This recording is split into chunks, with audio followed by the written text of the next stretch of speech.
Hey, it's RIO4LIFE Kim D. How y'all doing this morning?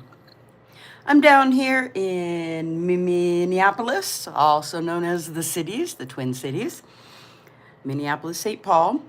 I have a friend, another content creator, who needed a ride, helping a good friend of hers that had a surgery and is going to need some help at home. And so she's up in Duluth and I'm up in Hibbing. So away we went on a little road trip.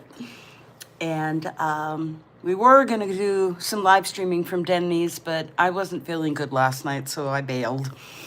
Let's see. Great drive down with her, though. It's really good to have a friend, acquaintance, to be able to toss ideas at that might seem silly to some people, but as I explore my world outside of the Church of Jesus Christ of Latter-day Saints, I need that. I need that. My non-culty people that have never been in any cult, but are, lack of a better word, fascinated or interested and they care. They do. And that's people like this one friend of mine, And I use the word friend, I don't know. I don't have many friends, but I know a lot of people. And I'm involved with a lot of things. But as far as what I call a friend, someone that I really trust. And that's for me what friendship entails, is that two-way street of trust. They're trusting me with their confidences, just like I'm trusting them. And unfortunately, in this wonderful world of YouTube creators, there are some people that will record you without your knowledge and then share it, or screenshot the text and then share it publicly. To me, that's wrong. A friend doesn't do that. And I'm lucky. I don't really have people that would do that to me. Take my private conversations and make them public. Also, I don't have a lot of conversations with people where they can document it easily. Plausible deniability. I don't know nothing. Don't know nothing. But the fun part is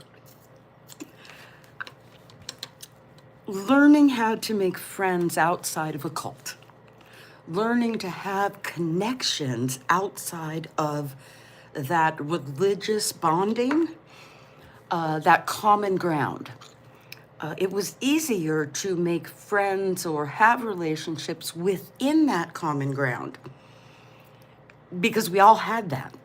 I was taught that as far as marriage and things like that, I was taught that as long as you had a good testimony, you both had a solid faith, that it didn't matter. You would be able to overcome anything.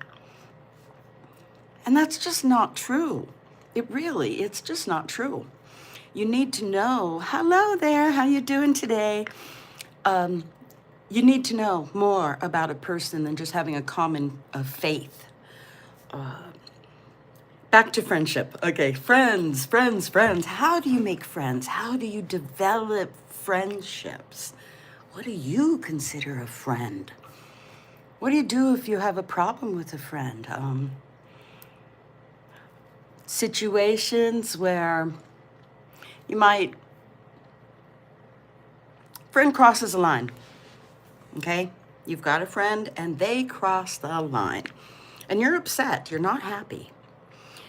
What you have to do, tips on how to stop liking someone that broke your heart. Okay, here we go. I have a little program that I developed myself. It's called Face It. Almost every one of us at any point in time has heard the word, face it, they're not into you. Face it, you need to move on. There's times you've told someone, face it, hey, hun, You might need to start finding a little new job. They're getting ready to can you. Face it. What an amazing word. Phrase. I've been told face it, and I've looked at that person going, I am facing it. What now? All right, I'm gonna tell you, you with the little broken heart. F is focus. Okay, the first thing we're gonna do is we're gonna take a deep breath. And we're just gonna focus and clear our minds to say, okay, this is your issue. How to stop liking someone that broke your heart. Okay, I'm in that same boat, believe it or not. I've got a heartbreak that goes all the way back to 1984. And yeah, it took a lot of time. I struggle even now, once in a while. So heartbreak's a difficult thing, but I'm gonna help you. All right, here we are, we're focusing now. We got a nice even breath. We're not sad, we're not happy, we're ready to go into this. Open mind, okay, keep an open mind. So now that you're focused and you've got your problem or your situation, how to stop liking someone that broke your heart. Now you're aware, okay? Because you're focused, you're aware of what you're wanting to move forward with. That brings us to A, accountable. The A of faces is accountable. So you're accountable. It's okay to have these feelings. You're aware, you're accountable. You're not stalking them, you're not doing all, you're just trying to mend that broken heart.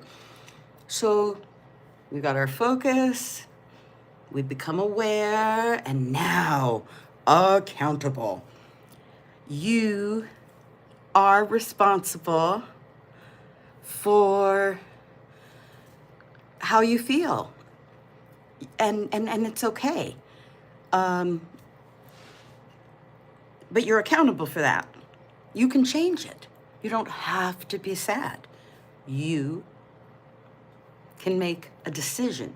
I believe that feelings aren't in the heart. The heart is an organ that pumps blood and does all kinds of things to keep us breathing and going.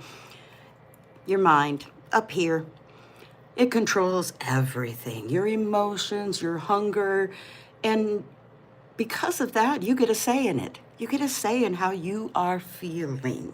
So you can temper the bigger feelings with these ones you are being accountable for. Now we move on to C of the face it. C is communicate. Okay, we're gonna start with internal communication. You are already doing that. You're internally saying, gosh, I just don't wanna feel it. Well, I don't wanna feel it at all, but at least make it different. Make it a little less. Going back to the fact that you get to pick, okay? All of this is your choice. So here you go, you're communicating internally saying, I wanna change this, I don't like this. You have communicated externally to me saying, hey, could you help me out? And here we are. So communication is something I actually struggle with. I really struggle with interpersonal communications and internal communications as a result of how I was raised. I am changing that slowly now that I have new information and new awarenesses. Whole new ballgame, but face it, still covers all my bases. So now there you are. Now, if you were struggling like me with C, you might take a class, you might go to therapy, you might talk to a friend. You're gonna, do something. Try something. So we're going to bring you to E, engage. Once again, it always starts with internally. Internally, you're already got that engagement going because you're trying something new and you reached out. Okay, so that internal, external, this is where some people could become a stalker or they could really hurt people with their engagement. See where I'm going with it? You're making that choice. You're making that choice either to heal or to go after things in a negative way. We are all gonna do things positive and negative. We all are, each and every day. Isn't that a beauty? We're human. So now we've got focus, we've got accountable, we've got communicate, and we've got engage. So the next part is the first space. Okay, the very first space in between face and it. I was born in 1965. There wasn't a lot of things up in space yet. It was wide and open and this vast, untapped thing. Space, the final frontier. You know, all the buzz things. So here we are. Later, we start having satellites and all kinds of things to space. Helps us with our communication, engagement. We've got all different things going on in space. So here we are, bumping around, practicing new things. There's satellites, there's all kinds of things that are gonna bounce you around when you're in this first space. And you're practicing being focused. Every breath is another chance and another choice. So take that breath and come on, have fun. Or heal, or whatever you need, because you get to decide.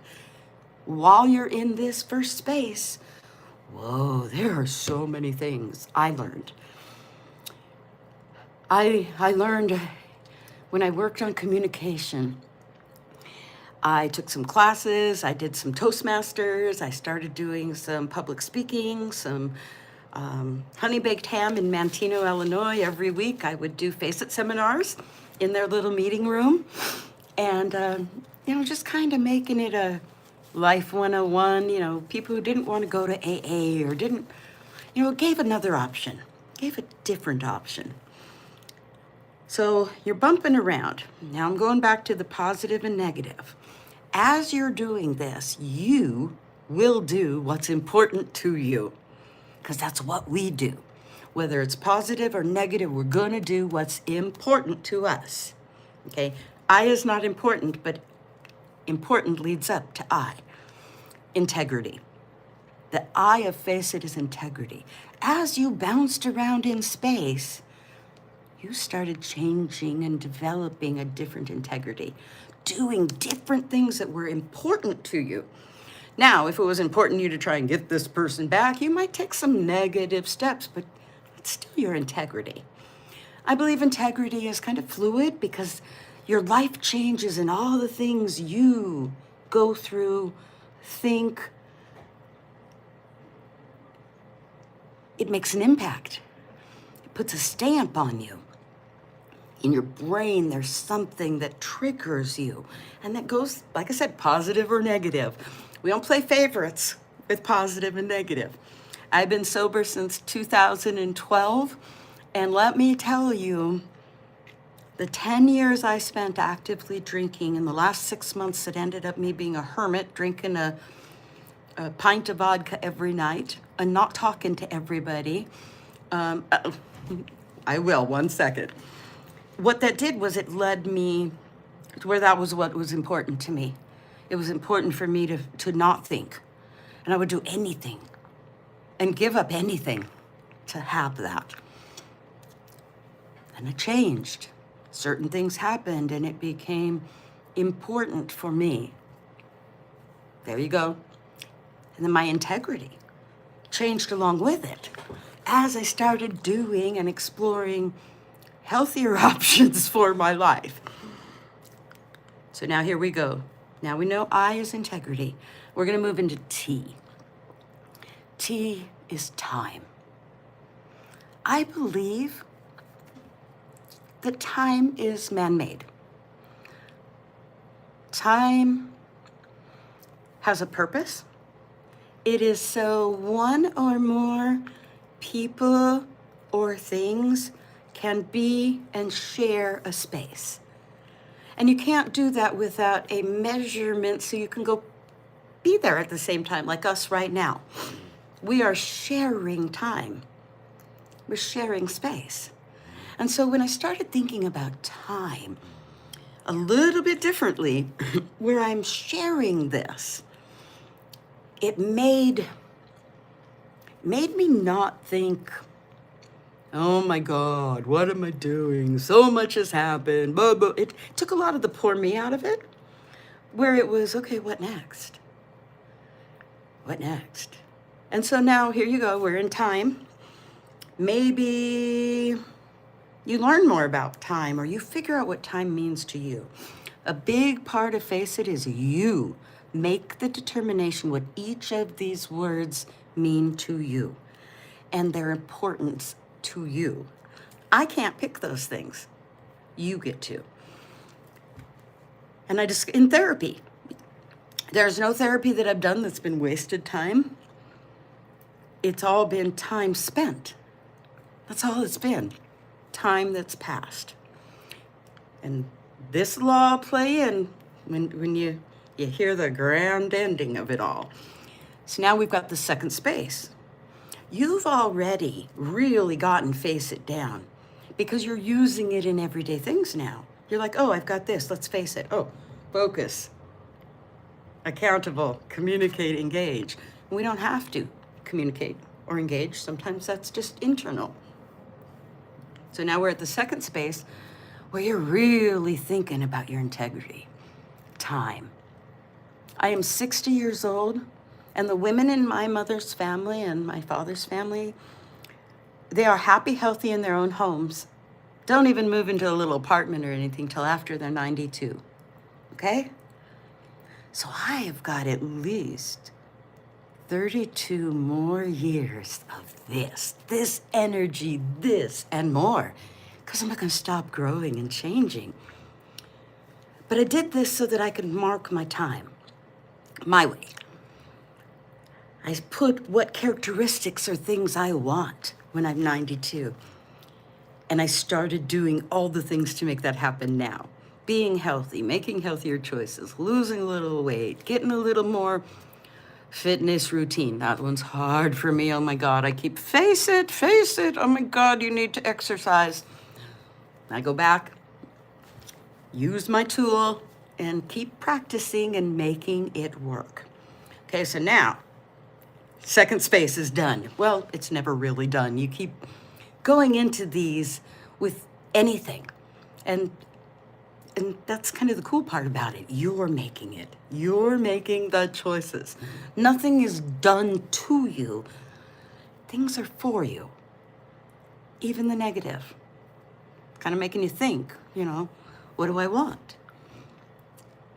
Do I want another relationship? I haven't healed from this. Now, the purpose of this whole face it thing, believe it or not, has a purpose. And it's the ending of it. Because you've got focus, you've got accountable, you've got communicate, you've got engage. You got that first space. First space is a lot of fun. You learn all kinds of things in first space. Therapy is a choice. It's a part of your first space, you bet. Then you got integrity, you got time, you got that second space where you're fine-tuning and making changes as you grow, adapt, whatever comes up in your life. Because it's your life. You get to change it. And then the ending of Face It is not 1, not 2, but 3 exclamation points. Life, my opinion, joyful, bliss. Any of those types of words that you want to put on it, that's my goal. That's the ending. My definition of bliss, my definition of being joyful, not being joyful to other people, being joyful and actually feeling that. We don't often do that. A lot of us don't. I have been so guilty of not doing those things and would be chasing after the fleeting feelings and never having anything go deeper. When I started utilizing Face It, I was able to go deeper with myself and in return, make different choices to be able to go deeper with other people. Now, going back to how all of this, healing that little heart, those feelers that are big. We like routine. Our brains get used to certain patterns. Somebody said the algorithm brought you here for a reason. And that's it. We all have these algorithms in our brain. And things will keep bringing us back until we change the algorithm. And what your question did, saying, how do I heal this broken heart? You want to change your algorithm. You're working on changing your algorithm and putting it out there the way you did. Man, that's one of the first ways to do it because you're like, I'm searching. And you could ask that question every day to 20 different people and get 20 different answers, and every single answer could potentially have something for you or something you already know. You know, it all works. But that's what Face It is. And I've got a program, I'm working on an email program, I'm working on, all of it. And it's a lot to do. And I am intelligent because I was raised in a cult, because I was raised a certain way, because my family history is a certain thing. I am very resourceful. I'm very basic. I mean, I grew up with a year's supply of food storage for every member of my family, and it wasn't just something that sat there. We rotated it. We used it daily. Adding to our food storage was no different than adding something in the fridge. And so because of that, I have skills, education. I have a way where I can reduce my financial load because of the way I was brought up and my way of knowing how to do something with nothing. It's a joy, it's a skill, but I'm the one who learned and made choices. I'm the one who's embracing my past of spending a lifetime being told who I am, being told what I need to do, being told that all of this is for a greater good. And it wasn't. And like you, man, broken heart. That was in 2020, and right now is one of the first times, man, I really feel the weight a little bit lifted of the devastation of a life not spent on me. Yes, triggers, oh my God, and yeah, don't get me started on triggers. Other people have asked me to change things because it triggers them, and it was the thumbs up. They didn't want me to hit like on anything they posted. And I tried it for a while. I was trying to be respectful, and I didn't, and I'd mess up, and I would do it. And they got mad and almost ended our friendship over it. And I struggled for a minute trying to figure out what to do, but I went back and used my little Face It. I said, okay, let's focus. Take a breath, here we go. This person is angry at me for this. Okay, now I'm aware, so I'm accountable. What do I do now? Now, right there when you're accountable and you're dealing with relationships, you have to make the decision. Do I want a relationship with this person? Why? The things you have to think about. Do I even want to continue a relationship with this person, or is this my out? And if I do want a relationship with this person, what do I want it to look like, and is that even possible? And these are the first questions that I go through when there's a conflict with someone else. Do I even want the relationship? And if I do, what do I want it to look like? And how do I communicate with them? Maybe they're done. Relationships are difficult and challenging because you gotta kind of respect each other, and not everybody is there yet. So there's a lot of grace, there's a lot of kindness to give to people if you want them in your life. Now, going back to the broken heart, it's tough. And some of those wounds or that pain, it's going to,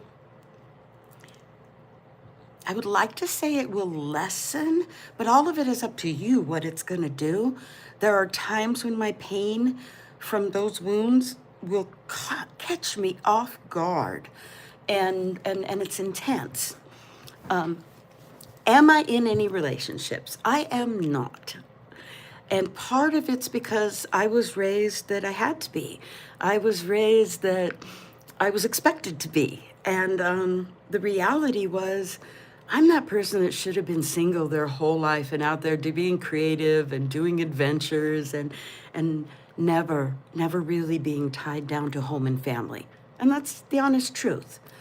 I would have not had children, or if I did, I would have gone to a sperm donor, or,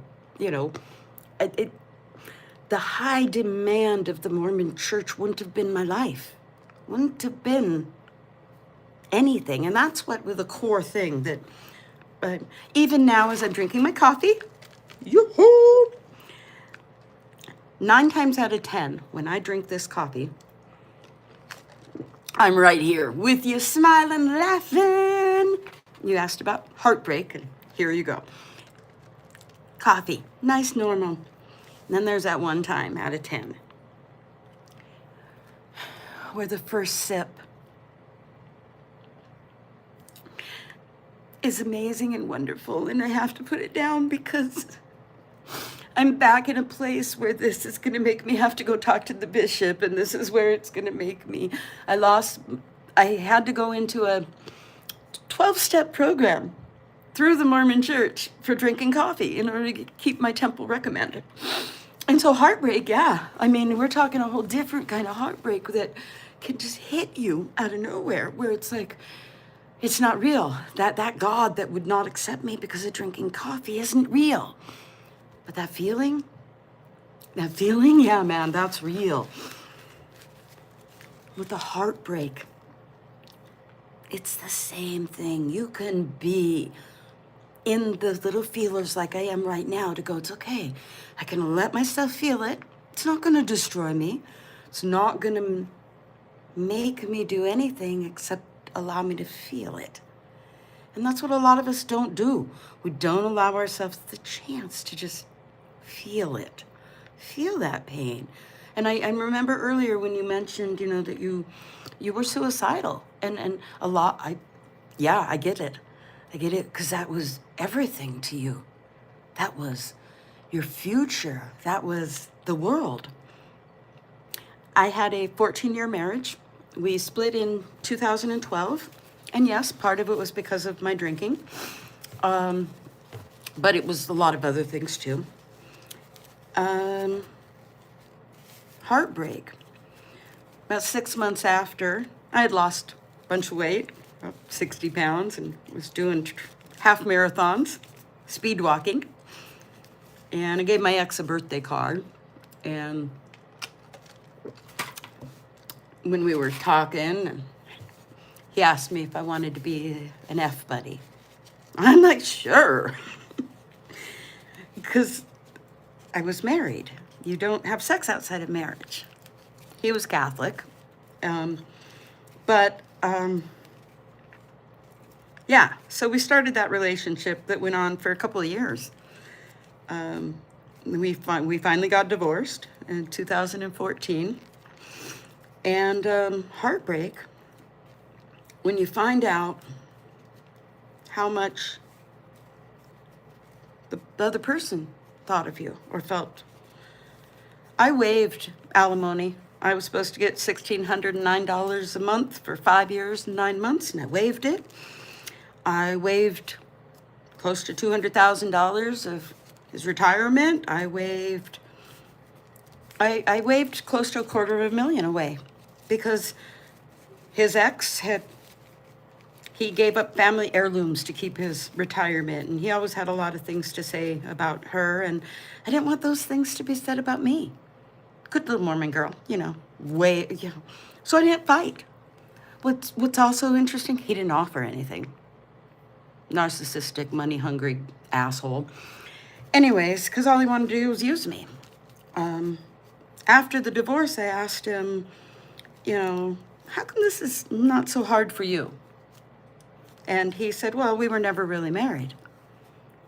Because we went to the bank and signed a paper, had it notarized, and we were married. And that was so he could be on my insurance, because my company paid full premiums, medical and dental.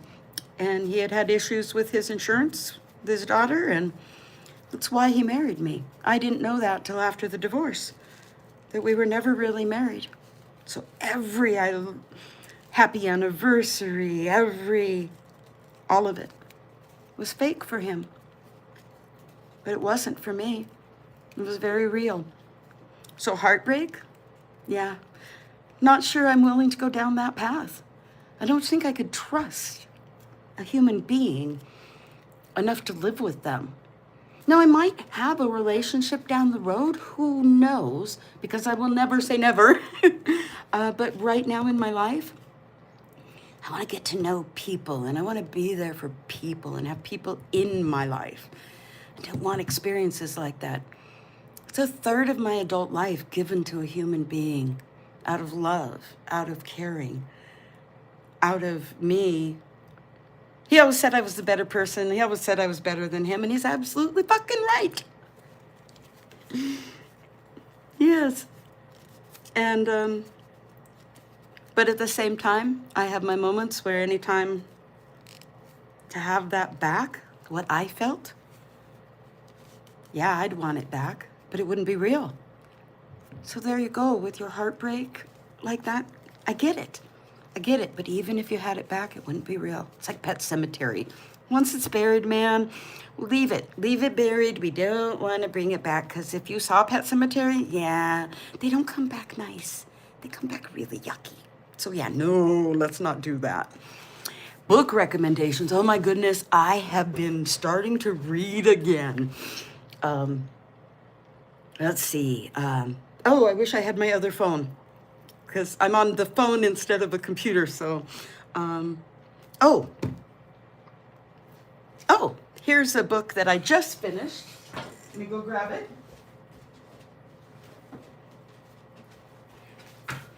Sounds kind of funny, but this one really helps. And I even did an episode where I read half of chapter 3 and kind of gave some of my inputs to it.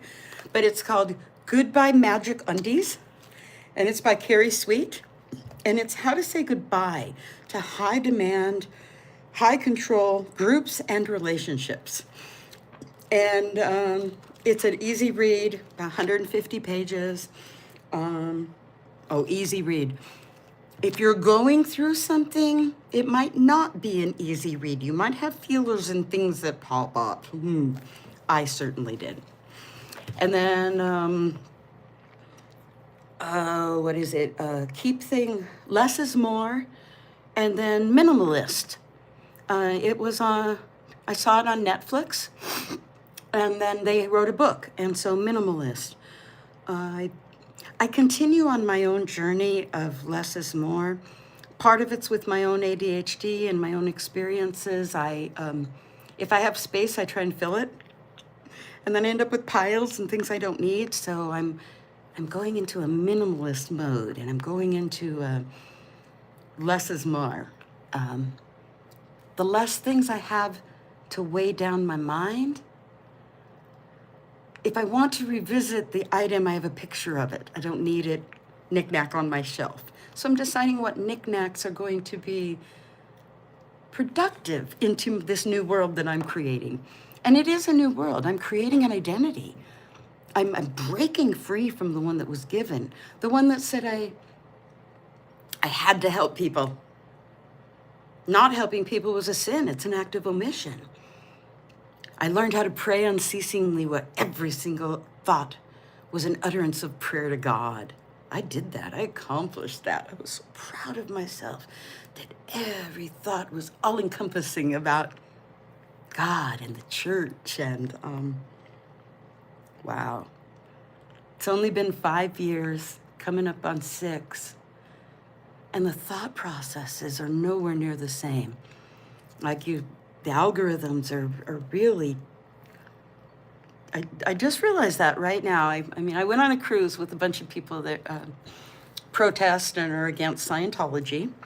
And it was my first cruise. I did not leave the ship because, number one, I don't have a passport yet. Number 2, I'm what's called a flight risk. I had to promise my mom not leaving the ship. I'm the type of person that could fall in love with a place or fall in love with just a job or an opportunity and never come home. I would be perfectly fine. Give me a little mat. Yes, Kelly was on that cruise. That's where I met Kelly. We protested the free winds. Yes, the Scientology boat showed up right next to us in Aruba. What an opportunity. Amazing. But that cruise was part of what helped change my life. It helped me learn that you can overcome having negative first impressions and experiences with people. You can overcome it. It doesn't have to always stay. They're not pigeonholed. I've learned that I don't have to pigeonhole someone into you're worldly or not worldly, you're a member or not member. I get to experience human beings in a whole new way. Exactly. And where I stand, a lot of people ask me where I stand on God and all that. And my response is, I don't believe in sin. I do not believe in sin.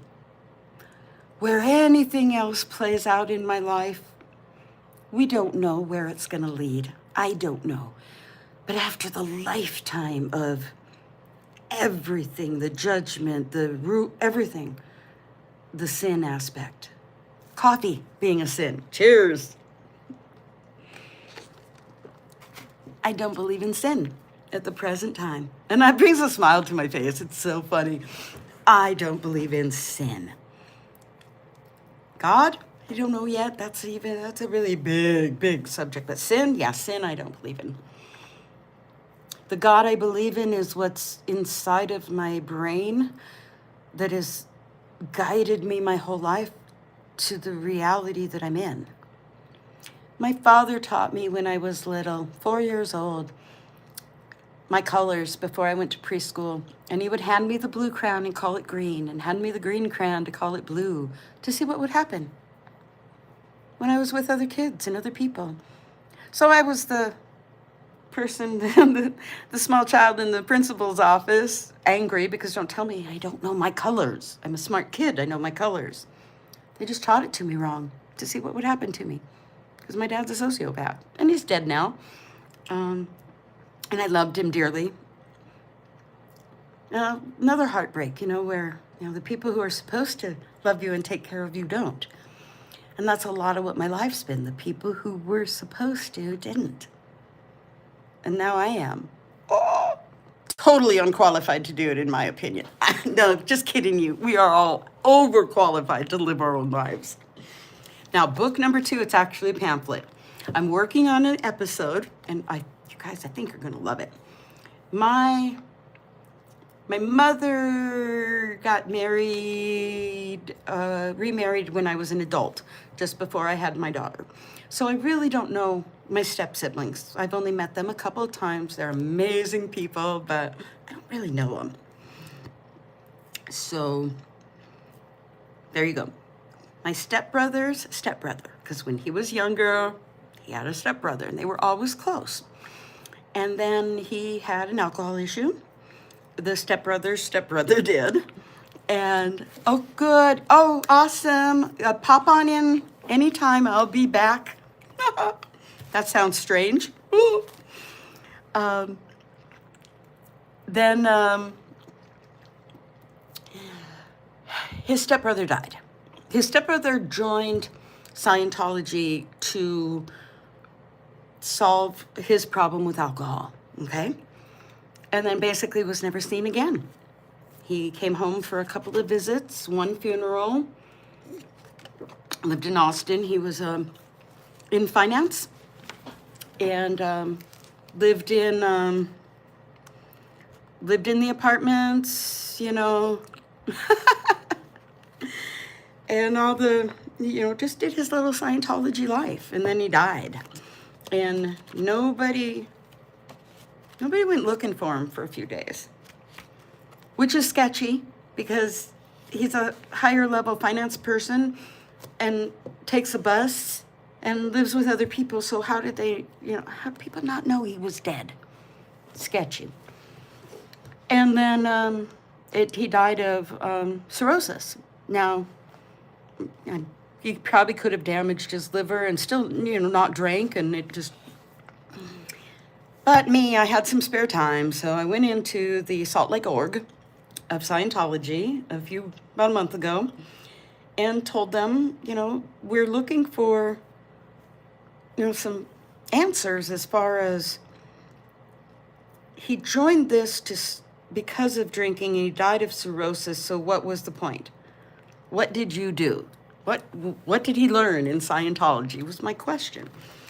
And so they talked to me for a while, and then they gave me this purification illustrated guide based on the works of L. Ron Hubbard. And what's interesting when you read it, and it's like a comic book, really. And nowhere in it does it talk about alcohol until the very last page where it says drugs and alcohol, and talks success stories where they have their little testimonials. So this is an episode I'm getting ready to do where I'm going to go into more detail. We're going to go through and read this, and we're going to kind of talk a little bit about the sketchiness of what's happened in this particular situation. And in this case, he was completely cut off from his family. I mean, and once again, it's by his choice. He's living his life his way. Just like I did when I was active Mormon. I lived my life my way by those standards because I believed I was doing the best thing for my eternities. Just like my stepbrother's stepbrother. But we get the opportunity to learn something we might not have known and have a little fun while we're doing it. So here I am, letting you know you're not alone. You're really not. You only think you are. And I had to learn that. I'm not alone. I only thought I was. I have the whole world and more waiting for me to discover it. I will never have all of the experiences that I want to have. Because I'm not immortal. I have an expiration date. But I'm here. Now, someone asked me to say 6-7, so 6-7. But I want to say it Monica Geller style, 6, 7, 7, 7. You got no friends to know that. Ha ha. Well, I am going to have my little coffee, a couple of things of toast. I'm gonna do a little bit of crocheting before I get ready to head up my 3.5 hours north to Hibbing, Minnesota. Maybe I'll go live as I'm driving if I get the urge. Most of the time I don't do that because I am jamming to the music, and I know YouTube doesn't like copyright infringement. So until I get my cousin's album or some other people to give me donated music, we're just gonna have to wing it. So I want you to know you're not alone. Face it, you're human. We'll have more Life 101 sessions coming up where we can just ramble and explore Face It in different ways. It's a fun little tool. To let you know, I developed it because I had 2 friends that would not go to AA, but wanted to stop drinking. And they didn't want the God factor. And both of them have stopped drinking. We didn't do this the way I'm doing it. What I did is I changed how I communicated with them and started using these tools when I would talk to change their algorithm, change what they was putting in. And it's amazing. I'm good friends with both of them. I only see one of them like once a year, and we live half a mile from each other. And then the other is exploring this new world of sobriety. Even have gone to Costa Rica and hung out in the jungle. It's kind of neat. I am Kim D High, Heye, on Instagram and on the Book of Face. I have a passion project. It's called Chicken Run. I named where we live. Okay, I live in Hibbing, Minnesota, and where I live, we have 4 towns and 2 townships that are right together within like 20 miles. Okay, we got Chisholm, and then 6 miles later Hibbing, and then 5 miles later Keewatin, and then 5 miles later Nashwauk. And Nashwauk and Keewatin and Balsam, or Nashwauk Township, are all in Itasca County. Hibbing, Chisholm, and, oh, I can't remember the name of the township. We're in St. Louis County. Now, all of these cities, we are furthest from our county seats. So we are victims of logistics. Really, we are victims of logistics. We've got 25,000 people in this little radius that's split. And the total population is 25,000 people. Hibbing has 16K. So I named us the Chicken Run. Chisholm, Hibbing, Keewatin, Nashwauk, CHKN. We are the Chicken Run area. So got a YouTube and a Facebook. I'm no followers or anything yet. They're just there to get started. Oh, H-E-Y-E. It's German. Hi, H-E-Y-E. Everything from Facebook goes into it. I don't think I've checked my Instagram in a year because I'm trying to learn these platforms is hard. So I just kind of picked a couple that I wanted to stick with for now. I might move on over to Instagram, but I'm having too much fun with Facebook right now. I don't know, it's cool. So anyways, back to the Chicken Run. We've got the Chicken Run. And what I did is we need a phone book. Bottom line, we need a phone book. We are a small community. We're about 30 years behind everybody else, and I'm not kidding you. You set your decades back when you come up to see me, not your clock. But it's a wonderful way to live. So I have a website, chickenrun.com, and what I'm building is a directory, a business directory. I'm putting everything I can find in this area online. Now, if the business wants to pay $120 a year, they can have more than their name, city, and category. And tax deductible, it's advertising. So there you go, $120 a year, you can have all kinds of stuff on the little website. I eventually want to do a calendar where people can advertise different things they got going on. And it's a passion project, and I believe that there are 2,500 people that are going to pay to be on my little website. That's $300,000 a year. Man, my little culty brain sure could do some cool things by wanting to give to a community. And that's all this is. My brain still develops things I can do for others. But now I'm trying to figure out ways that it can benefit myself as well. I'm on disability. I was approved for disability because I'm not aware. I'm just not aware of a lot of things. I've been living in a world that never existed, and now rose-colored glasses are gone, and I'm seeing this world for the good, bad, and ugly. And so, and yes, it absolutely can be. I had a content creator, it's kind of funny. I had been in their chats, and I didn't notice that nobody was talking back to me or anything, and it had been a year. And I tried to send a super chat, and because of some gossip somewhere, they banned me. I couldn't even chat. I couldn't even send them money, and it took me a year to figure it out. So I am grateful for my friends and my people that give me heads up and help me learn how to balance it.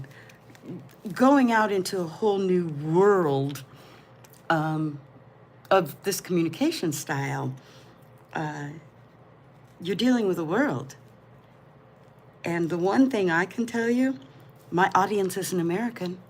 My audience is a lot of what people would call third world countries. My audience is so much bigger than the United States, and I love that. I absolutely love that I haven't been pigeonholed into that. I've got all these amazing people that I have followed, and I mean, I love them. I love India. I love Bangladesh. I love Burma. I love so many things about a lot of the way some people live. Just a simple life, and they're willing to share it. And that's what gave me more of my courage to come and do this. And the biggest thing is I have I have experience just to share, and I've had a life that's kind of wackadoodle. And the more I get to share, the more I'm healing me and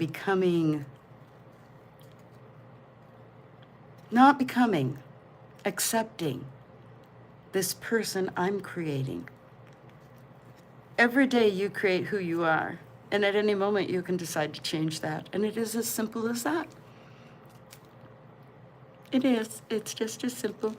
My goodness, Kelly, you're moving to northern Arizona. Way to go. I'll get you hooked up with my mom. She's out there. You'll be seeing me more often then, because I go to Arizona quite often. I have good friends there, and we hang out. Now, I have a car, and we'll travel. And so part of what I'm going to be doing is going to where some people want me to be. So if anybody wants to get a hold of me, I can come do a seminar. If you want some one-on-one, give me a call, contact me. For $20, we will sit and we will focus on what you're going through, but we will only use face it. I don't do he said, she said, by the way. If you ever talk to me, I don't care what anybody else told you. I want to know if you still want a relationship with them. I don't care what they said. It's the future I'm looking at, not the past. Past is yours. I don't need to feel it or own it. You get to. You can share parts with me, but remember, limit the he said, she said, because that just wastes all our time. Doesn't change what's going on. So there you go. Oh, I should. Absolutely, Kelly.